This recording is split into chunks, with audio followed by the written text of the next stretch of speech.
Allow your eyes to close.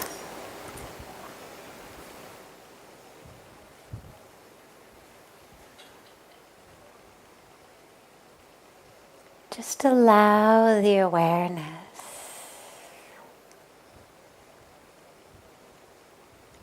to pull from the outer world to the inner world.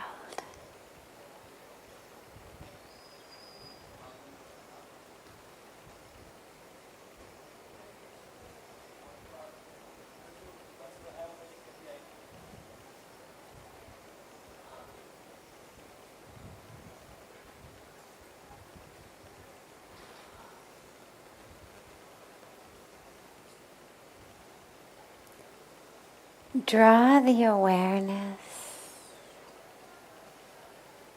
to the breath. Don't try to change your breath, but just allow the awareness to merge with the breath as it flows in and flows out.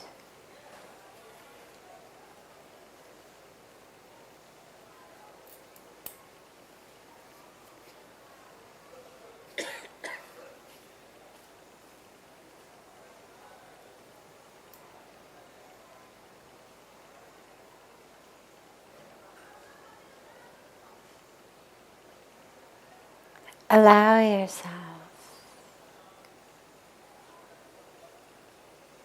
to really arrive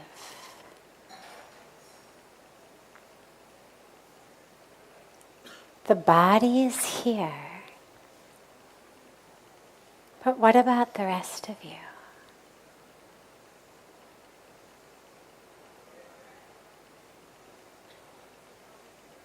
Allow the full awareness and focus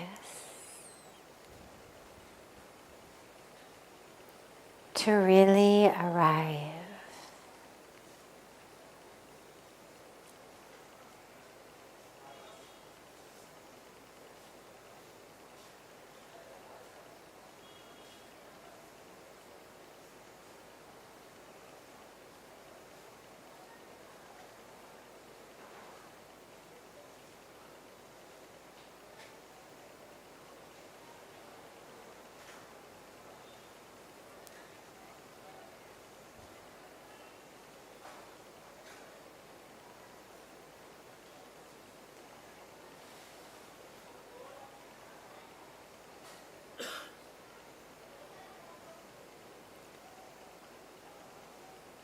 When the mind wanders, as it inevitably will, don't worry, just bring it back.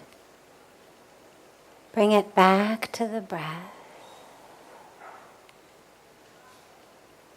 as it flows in and flows out like the waves of the ocean on the beach.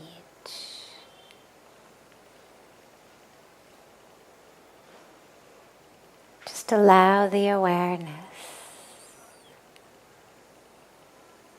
to become one with it.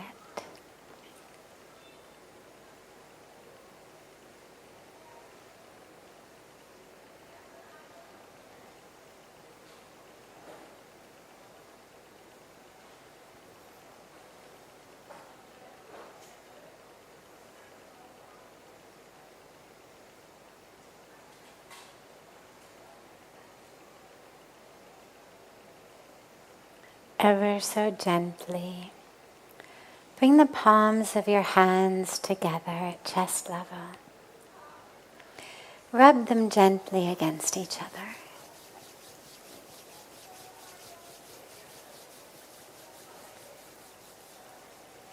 Place the palms of your hands over your closed eyes.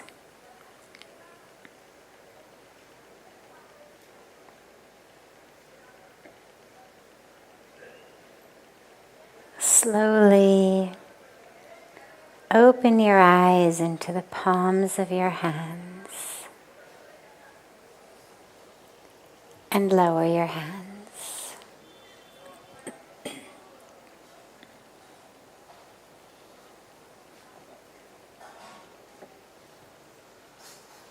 Welcome to Satsang. Sagar आप जाके उसको देख लेना सब.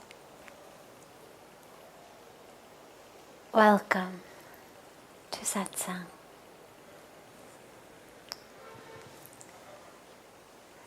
So, before taking one of the questions that's come in advance, a question arose as I was coming in about how do we take this home with us? We've always got so many different programs going on here at the ashram, whether they're ashram run programs, yoga courses and programs, whether it's programs that other beautiful people bring in and run here at the ashram. So many different programs, and of course, so many people come in without a program, just a program of personal retreat, or a program of being here with the family, whatever it may be. The challenge arises a lot, and the question arose just today of how do we take this home? It's so beautiful when we're here, but how do we take home this peace, this feeling? And I always say the key to it begins while you're here. Don't wait till you're walking out to figure out how you're going to take it home. Because that transformation has to take place actually while you are here in order for you to be able to take it home. So think about if you go on a normal vacation, just somewhere to rest and relax. You lie on a beach, you go skiing, you hang out in a hotel, you do whatever people do on vacation.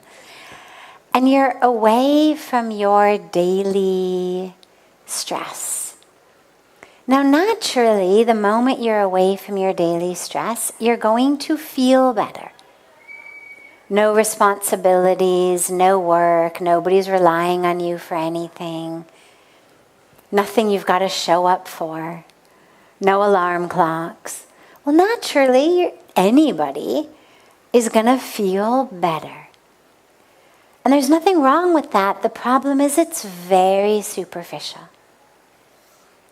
The suntan lasts longer than that relaxation when you go home. Because the moment that you land, sometimes even before you land, sometimes in the airport before you even leave, things happen and the stress is back. I remember actually on that one time many years ago, Pujya Swamiji and I were in America, and we were in the Newark, New Jersey airport on the Sunday of the July 4th long weekend. Now, if you've ever been in America during that, the July 4th long weekend for Independence Day is a major, major travel holiday. Depending on when July 4th falls, you get 3 days, 4 days, 5 days off. It's the beginning of summer. So we're in the Newark airport, and our flight, like many of them, was going through Chicago. And in Chicago, there was some storm or something was brewing there. And so all the flights were... Sorry.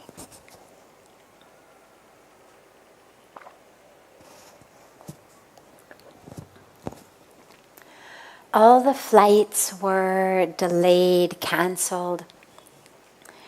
And everybody was panicking, upset, angry, yelling at the gate agents.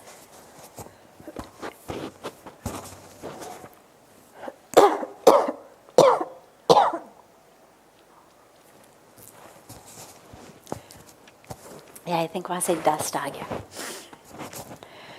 So everybody's panicking and yelling at the gate agents, yelling at each other. They've got to get home. And nobody's in a suit and tie. Nobody's in their work clothes. Everybody's coming back from vacation. Screaming, yelling, freaking out, stuffing Snickers bars down their throats. And Pujya Swamiji looks at me and he says, "Are you sure these people have all just been on vacation?" I mean, it was inconceivable that we were just a few hours away from everybody being rested and relaxed. So that type of relaxation is very, very, very shallow. Just needs a delayed flight, a canceled flight, a storm. Relaxation is over. In order to take it home with you, it has to actually go within and change you while you are here. If all you're getting is relaxation because there's no responsibilities, there's nothing you've got to do, no alarm clock, no work, well then the moment that you get back, that's over. Don't just take that. This is not just a beach or a resort or a hotel or skiing. This is a sacred place. When we say something is a tirth, a holy place, it's a place that transforms us. So while you are here, let yourself be transformed. Allow the energy. This is a land of saints and sages and rishis. It's a land of enlightenment. God is everywhere. You can experience enlightenment anywhere. And yet, there's a power here that is uniquely different than anywhere else. Allow that power to change you. Allow yourself to align your energy with the energy, not of the influencers you're following on social media, not with your WhatsApp groups and who's posting what, but allow yourself to align your energy with the energy of the saints and the sages and the rishis. Let your energy really shift. Drink up this power of the sacred place, of the sacred energy. Because if you're actually changed, you're going to be different when you go home. If something really changes you, then of course that's going to stay with you. So just make sure while you're here that you really get changed. And then the second part is, as you're planning to go back, assess the way that you spend your time, assess your social circle, assess what you do for fun, assess how the minutes of your day are spent, what you're watching, what you're listening to, who you're talking to. And really ask yourself, are these in alignment with where I want my energy to be? Are these in alignment with my goals, my values? The me who has emerged here in this holy place. The newly born me, the transformed me. Are these in alignment with it? And some things will be. But some things won't be. Spirituality is just as much about learning to say no as it is about saying yes. And there are places where we have to learn to say no to things that are not in alignment. So you're going to start to see, Okay, Friday nights at the pub, not in alignment. These friends, yes. These friends, not so much. And really get very clear with yourself. We only have a certain number of moments every day. We only have a certain number of breaths in our life. How are you going to spend them? Don't be a victim of habit. Don't be a victim of your subconscious patterning. Take conscious control of your life. Live it. Plan it. Co-create it in a way that's in alignment with you who is here, who's having these experiences of peace, of joy, of divine connection. And then you'll be able to create that when you go back. But don't wait till you get back and all of Maya just wraps you back up again and you're back in the same old, just dreaming of when you can go back to Rishikesh again. But instead, realize you are a very powerful co-creator of your life. Use that power. Say yes to what's in alignment. Say no to what isn't in alignment. And hold on to the precious minutes, precious breaths, precious energy. Very carefully.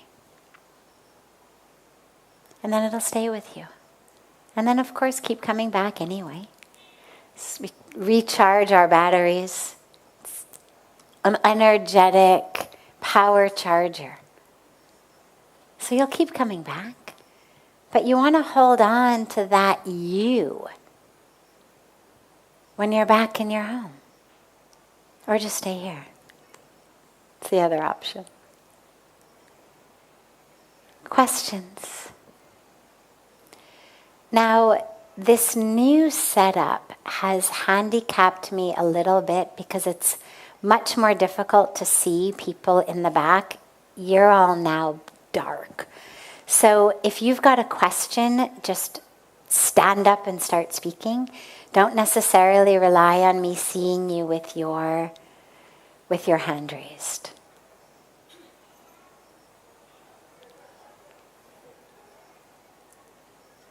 So Sadhviji, Yes. No, I think my voice is too loud. No problem. I'll repeat it for our online audience. So Sadhviji, mostly we listen, if you are spiritual, you can find bliss. What exactly this bliss is? Great. What is the bliss that we are told you experience spiritually? It's a bliss of union and a bliss of freedom.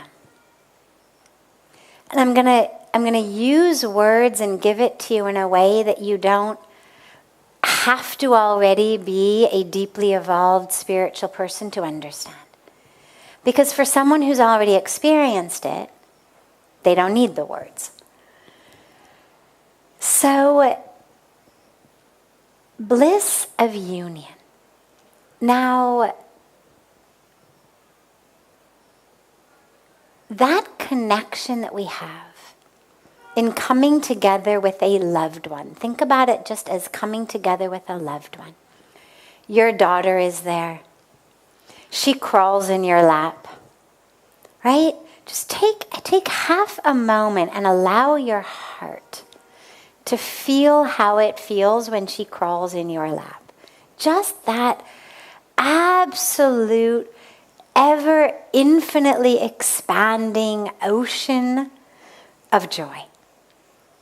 Maybe you were hungry, maybe you were thirsty, maybe you were a little stressed about a meeting, but the moment she's just crawled into your lap and now you feel her here, the hunger's gone, the thirst is gone, the meeting ever happens, doesn't happen.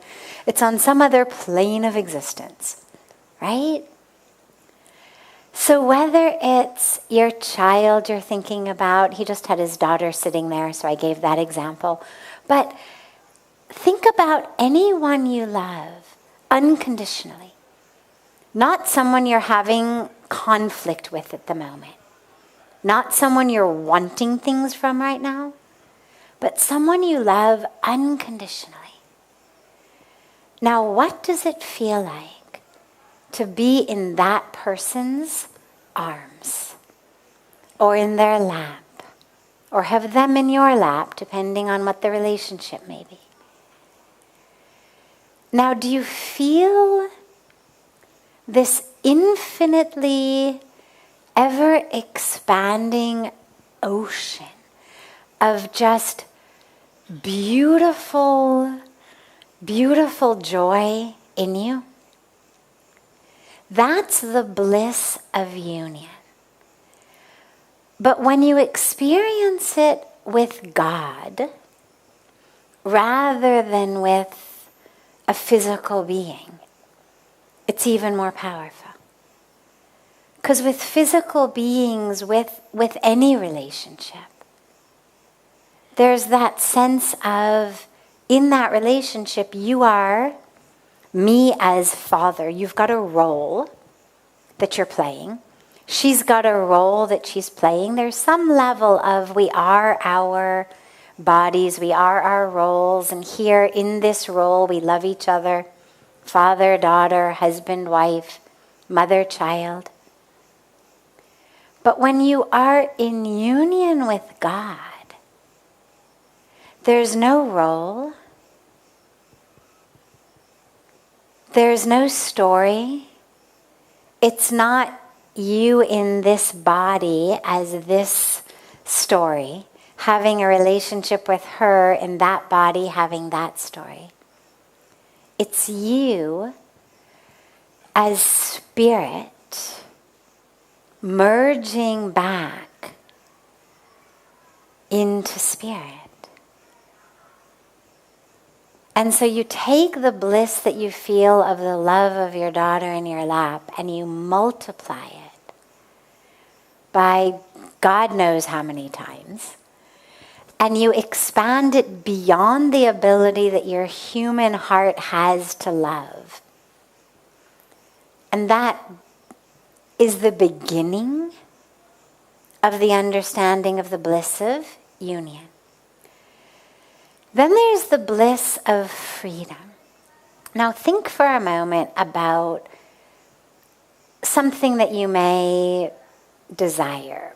It's almost dinner time. Maybe you desire a pizza or some ice cream or just some really wonderful chow dal, whatever it may be. Now, when you get that, so just think for a moment, let's say that you're desiring chocolate ice cream.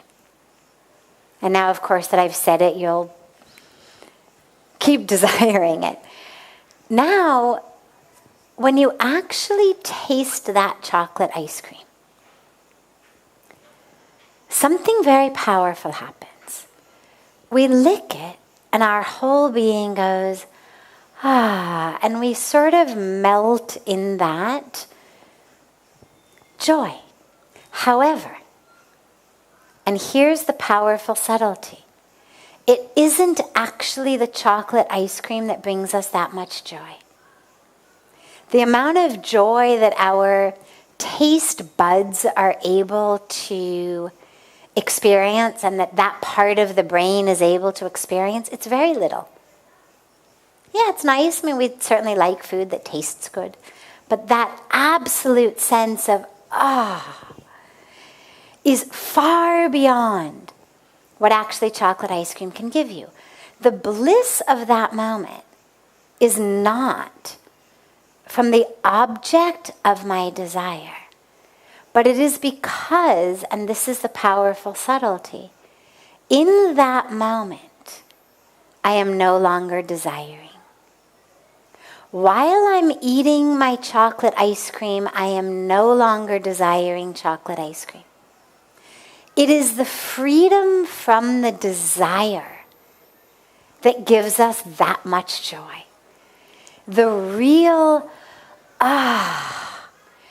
is essentially the being, the true being saying, oh, thank God I'm no longer desiring this thing.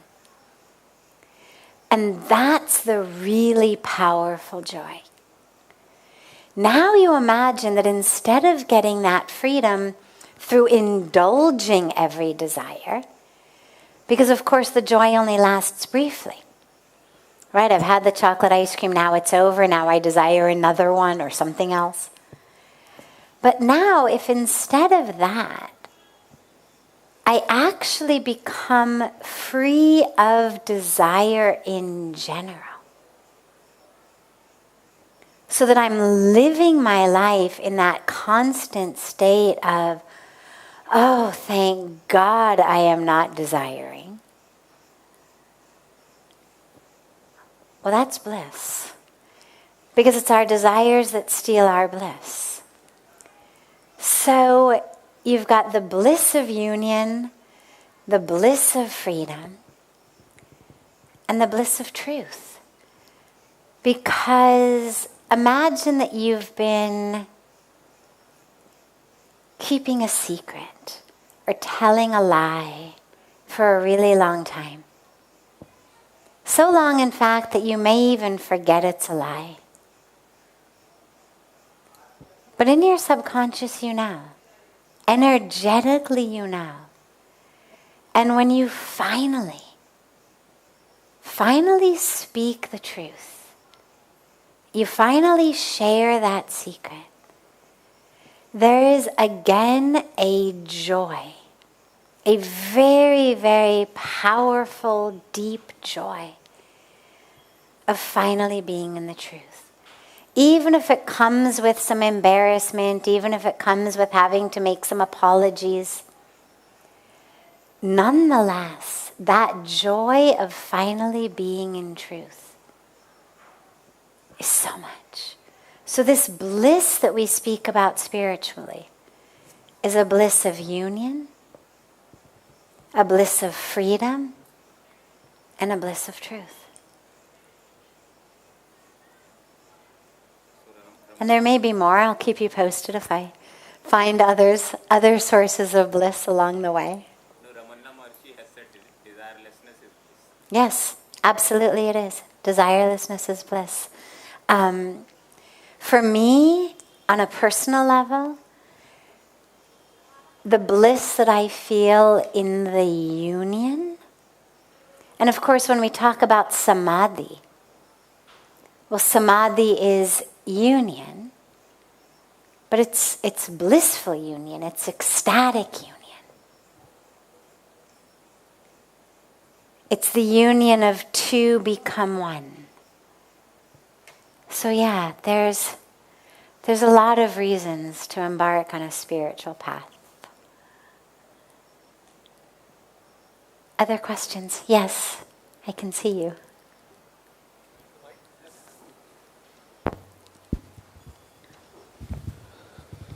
Namaskaram, Sadhviji.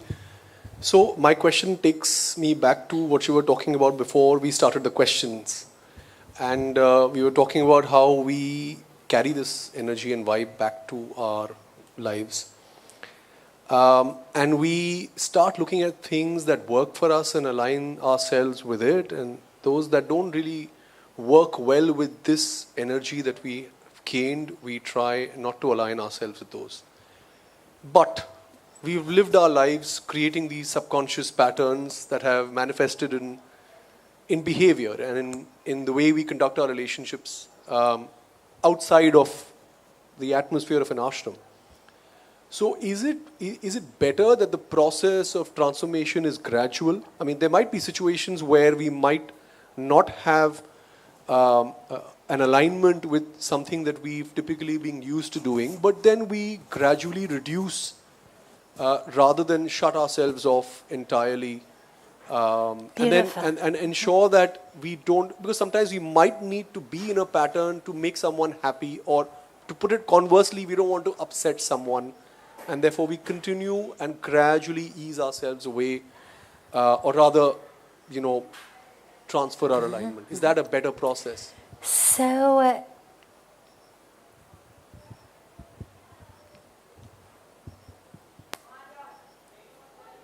the decision, you're speaking about a transformation in our world. The internal transformation, that catalyst of it, tends to happen in a powerful way. We have a moment, we have an experience. Sometimes it also happens slowly and gradually. There's many ways that the internal one happens.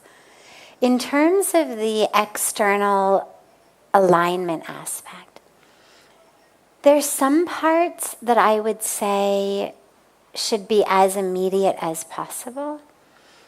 And those are going to be things like habits in our life that are not just not conducive, but actually detrimental to our practice.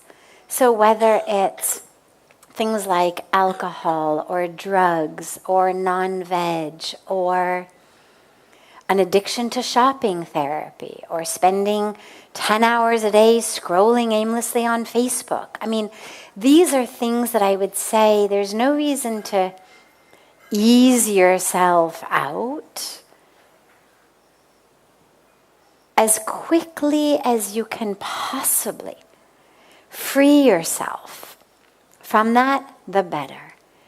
Similarly, in terms of activities that distract us. So, for example, nothing wrong with,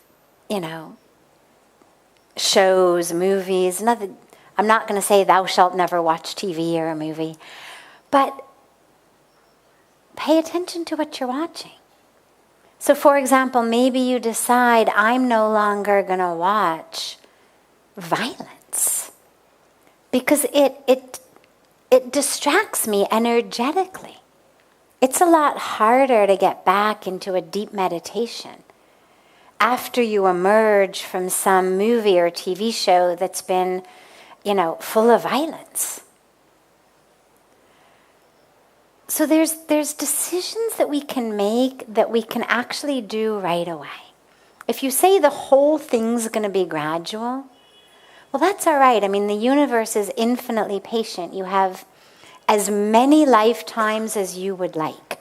So no one's going to say, speed it up. This has to be your last lifetime. But the question, of course, to ask yourself is, why? I mean, if I know that these things are detrimental to my spiritual path, why not just stop them? But then you've raised an interesting point about going slowly in order to keep other people happy or not to hurt them. Now, this is a really delicate and tricky situation because on the one hand, as spiritual beings, we are committed to compassion, to loving kindness, to caring, to not harming, to ahimsa. And yet, the dilemma is the sheer number of lives that have been ruined by worrying about samne wale kya sochega, parosi kya kahenge. And so I'm a very staunch advocate for no longer worrying about what samne wale is thinking, what the neighbors are thinking. I've never heard of anybody at the end of their life who said, my God, I wish I had kept the neighbors happier.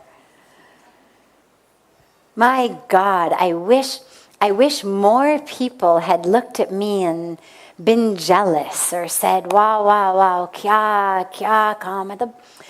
You never hear of people regretting that they didn't pay more attention to their social reputation.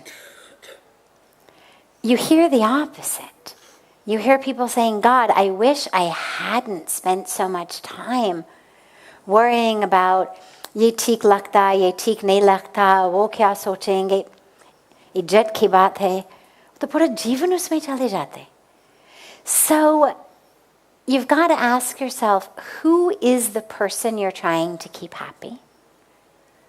And is what you're doing really keeping them happier?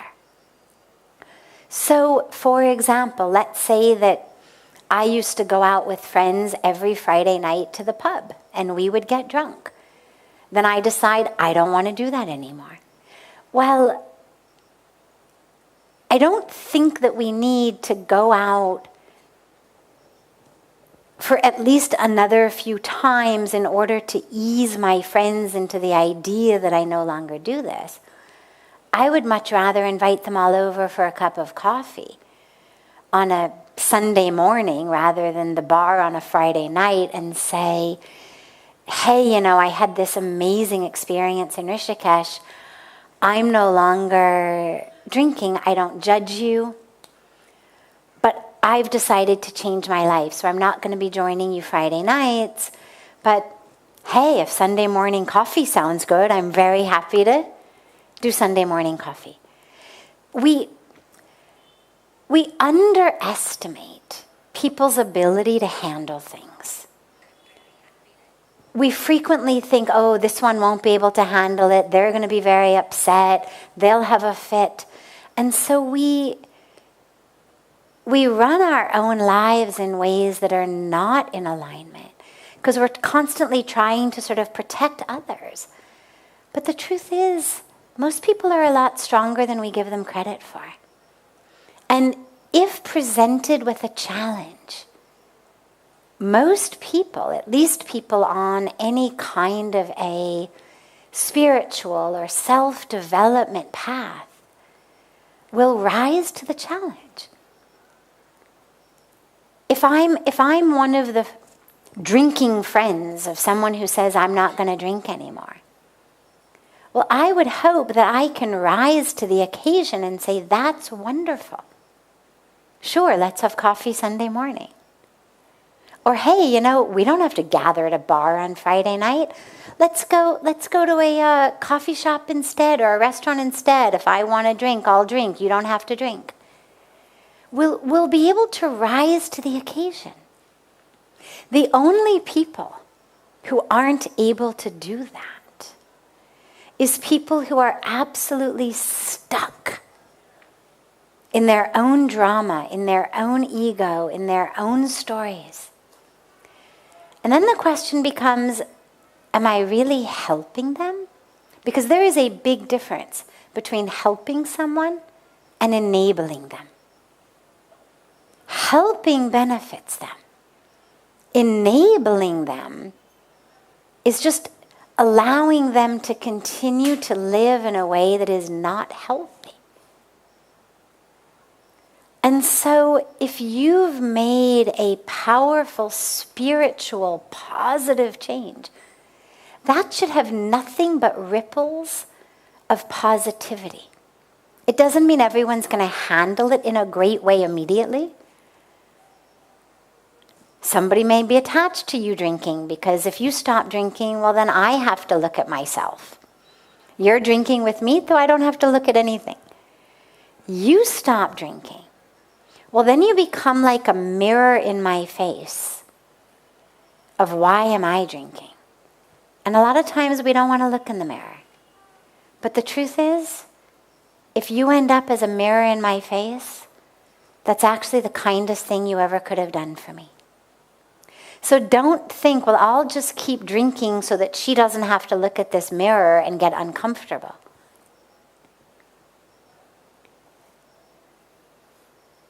If there are people, though, who for whatever reason you really feel will be hurt in some way by your spiritual transformation, well, tap into your heart.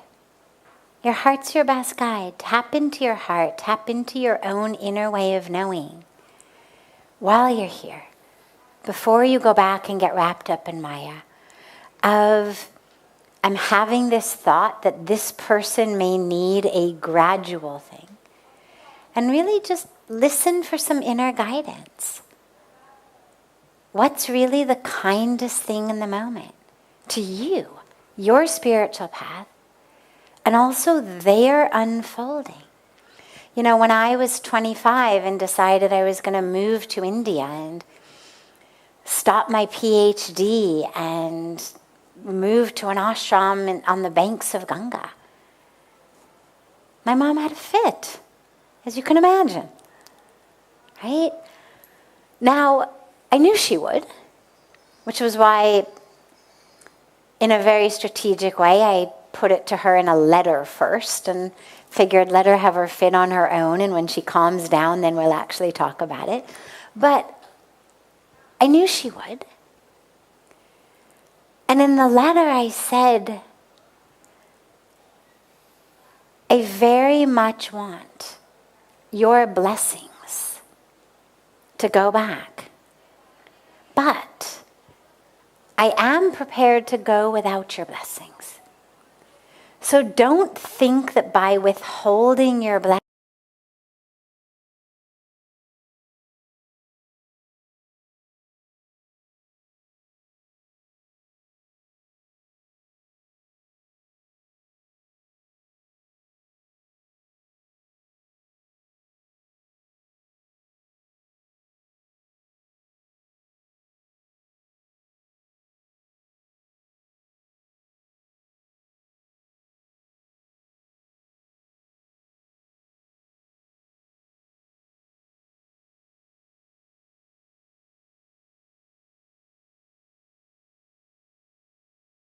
is actually the kindest thing was to help her out of her fit as smoothly as possible.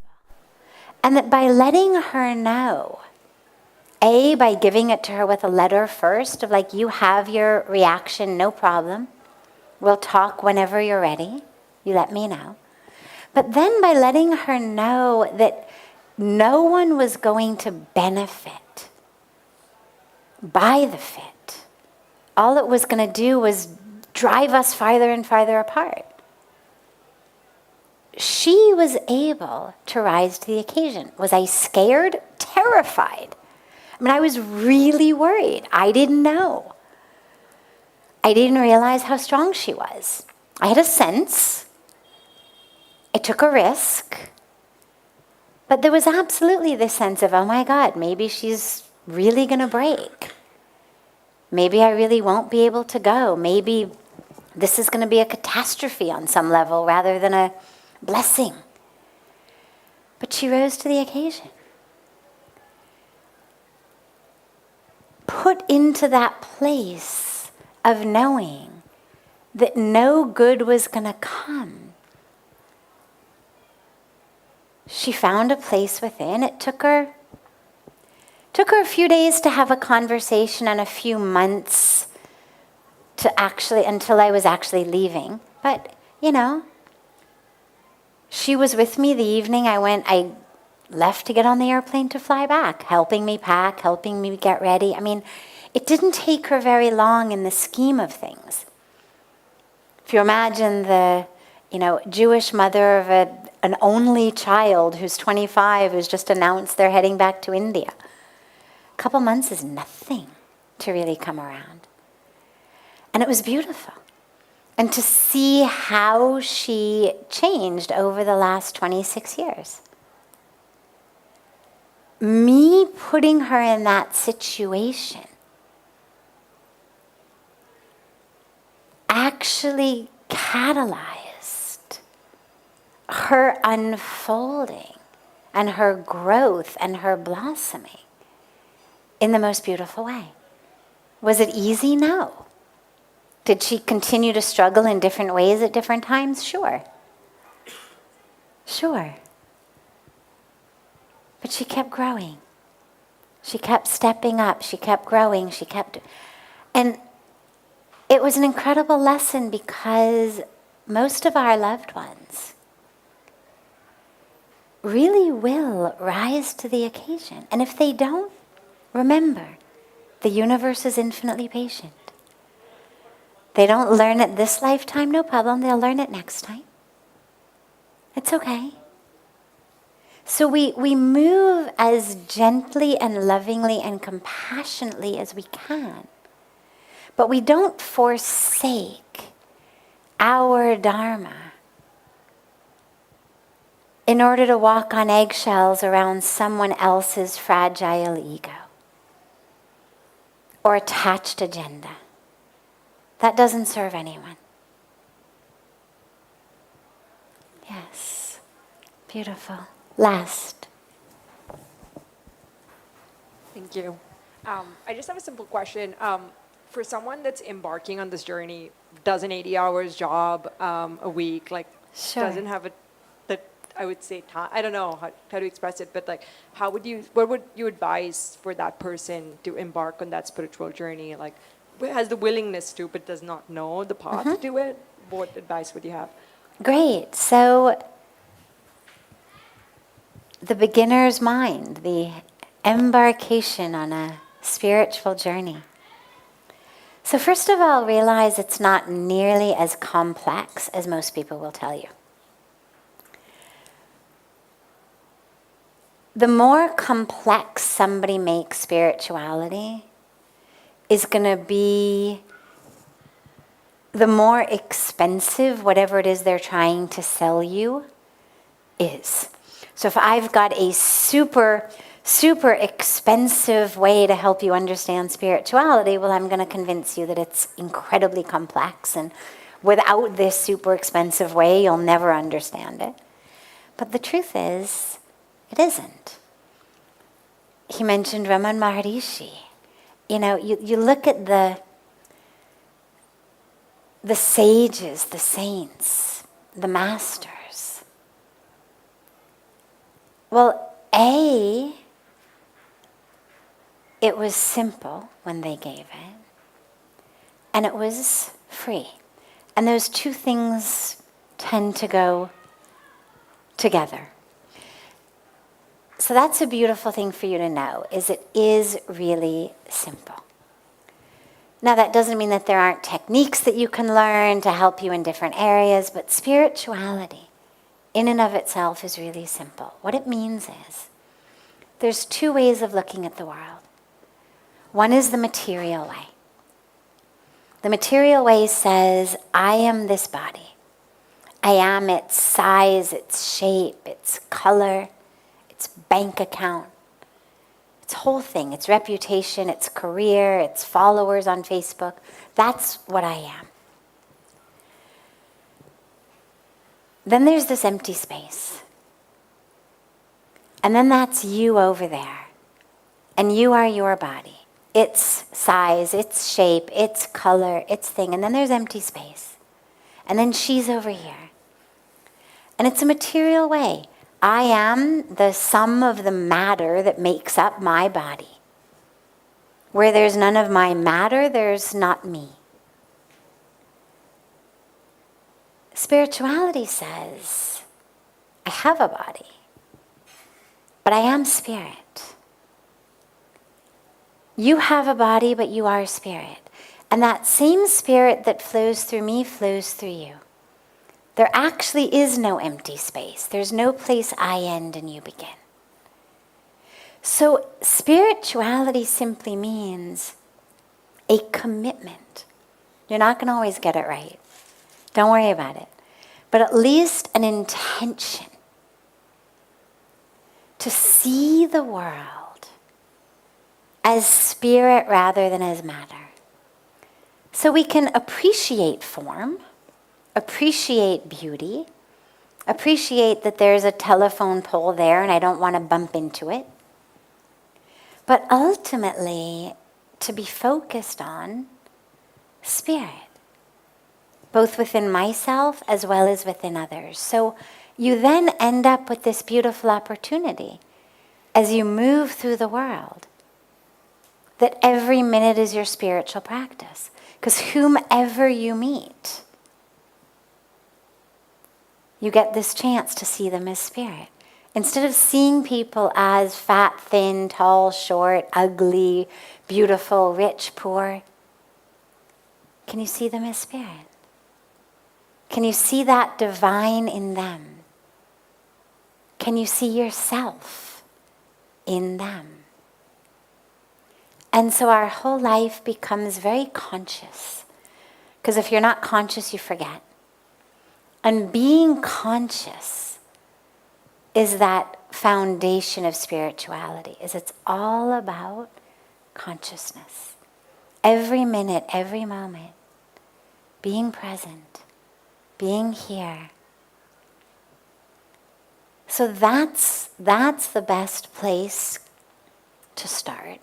And then if you're looking to start an actual practice, start with a simple meditation like the one we began with today. Just spend a few moments sitting and watch your breath. Just bring the awareness to your breath. Mind will get distracted, just bring it back. It'll get distracted, just bring it back.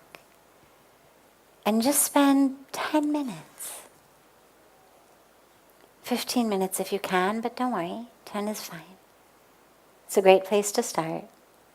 Just being there. If you've got a mantra, spend a few minutes every day doing japa. If you don't have a mantra from a guru, just choose a mantra that you love, a mantra that speaks to you. Spend some time doing japmala. Do it before meditation. It quiets the mind. And then slowly, slowly, use every minute of your day to focus on spirit. See it in other people. See it in the trees. See it in the birds. It becomes a beautiful practice. Can you see that presence of the divine everywhere? And then slowly, slowly, as it becomes more a part of your life, you'll start adding in more and more practices and things and whatnot. But begin there. Beautiful. We will start with your question tomorrow, the gentleman who had stood up in the back. Have a beautiful rest of your evening, everyone. A beautiful morning and day to our family joining us from all over the world. And I look so forward to seeing you all tomorrow. And so much love to you all.